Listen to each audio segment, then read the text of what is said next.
नमस्कार दोस्तों, आप देख रहे हैं डेविल स्टोरी पॉइंट बलवंत के साथ। आज की कहानी मयंक के साथ घटी एक घटना के बारे में है। तो आइए देखते हैं मयंक के साथ आखिर क्या हुआ था।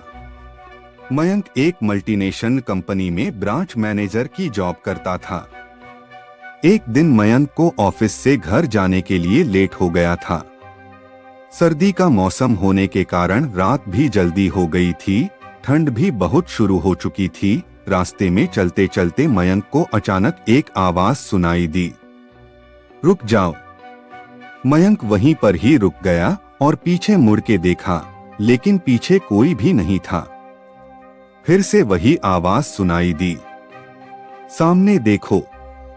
जैसे ही मयंक ने सामने देखा तो उसे जमीन पर कुछ चमकती हुई चीज दिखाई दी। मयंक दौड़ के उस चीज के पास गया और देखा तो यह कोई साधारण चीज नहीं थी, बल्कि एक चमकता हुआ हीरा था।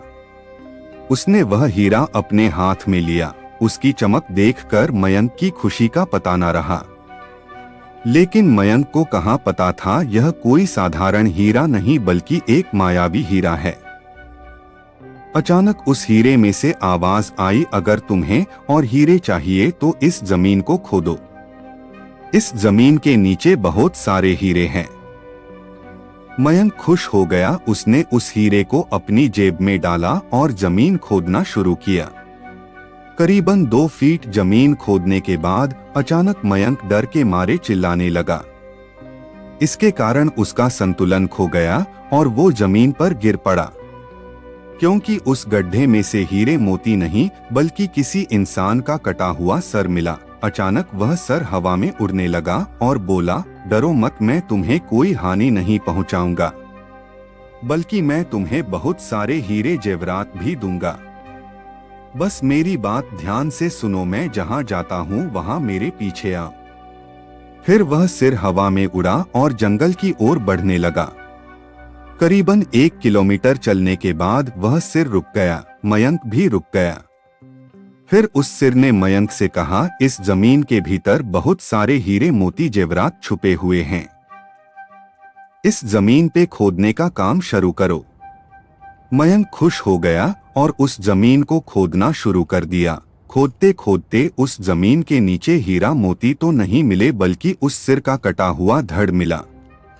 उस सिर ने कहा, अब तुम्हें एक आखिरी काम करना है, उसके बाद मैं तुम्हें मालामाल कर दूंगा। तुम्हें कहीं से भी एक लोटा खून लाना होगा। तब मयंक ने बोला, एक लोटा खून? पर मैं एक लोटा खून कहां से लाऊंगा? तब उस सिर ने कहा, चलो मेरे साथ। वो डरावना चेहरा मयंक को साथ लेकर थोड़ी दूरी पे गया। वहां उसने एक इंसान को जाते हुए देखा। वो सिर बोला, उस इंसान को मारकर उसका खून ले आओ। मयंक डर गया और बोला, नहीं नहीं, यह मुझसे नहीं होगा, मैं यह नहीं कर सकता। तब फिर उसे कटे सिर ने बोला, अगर तुमने यह काम नहीं किया तो मैं तुझे बहुत बड़ी मुसीबत में डाल दूंगा, फिर तुम्हारी पूरी जिंदगी नर्क बन जाएगी। मयंक ने हाथ जोड़कर उससे कहा, मुझे माफ कर दो, अगर मैंने उसे मारा तो मुझे पुलिस गिरफ्तार कर देगी और मुझे जेल जाना पड़ेगा।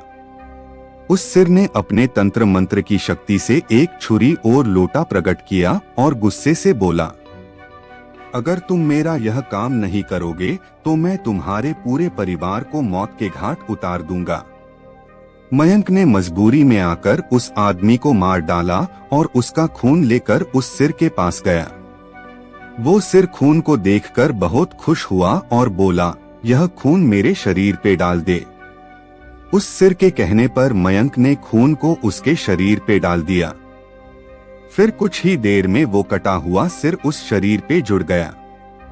यह सब देखकर मयंक की हालत अब और खराब होने लगी। वो उस भूत को देखकर काफी डर गया। जैसे ही वो भूत जिंदा हुआ तो जोर जोर से हंसने लगा और डरावनी आवाज में बोला, तुमने बहुत बड़ी गलती कर दी कि तुमने मुझे फिर से जिंदा कर दिया। अब मैं सिर्फ तुम्हें ही नहीं बल्कि इस पूरे शहर को मौत के घाट उतार दूंगा। डर के मारे मयंक के मुंह से आवाज भी नहीं निकल रही थी। वो अपनी जान बचाने के लिए वहां से दौड़ा, लेकिन उस भूत ने छलांग लगाकर मयंक को जमीन पे गिरा दिया और बोला, मुझे बहुत भूख लगी है, अब मैं तुम्हारा मांस खाऊंगा। जैसे ही उस भूत ने मयंक को खाने लिए आगे बढ़ा कि तुरंत ही उसका सिर धड़ से अलग हो गया। मयंक समझ नहीं पाया कि आखिर यह चमत्कार हुआ कैसे।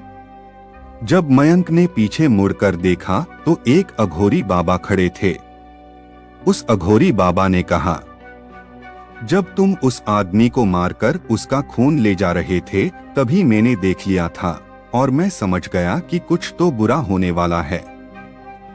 इसीलिए मैं तुम्हारे पीछे पीछे यहाँ तक चला आया और मैंने अपनी मंत्र की शक्ति से उस भूत को फिर से मार दिया। अब तुम निश्चिंत होकर अपने घर जाओ। अब तुम पर कोई खतरा नहीं है। आज भी मयंक उस बात को याद करता है तो उसकी रूह तक कांपने लगती है। दोस्तों, आपको यह कहानी कैसी लगी प्लीज हमें कमेंट करके जरूर बताएं और भी ऐसी कहानी सुनने के लिए चैनल को सब्सक्राइब और वीडियो को लाइक भी कर दे। Thanks for watching.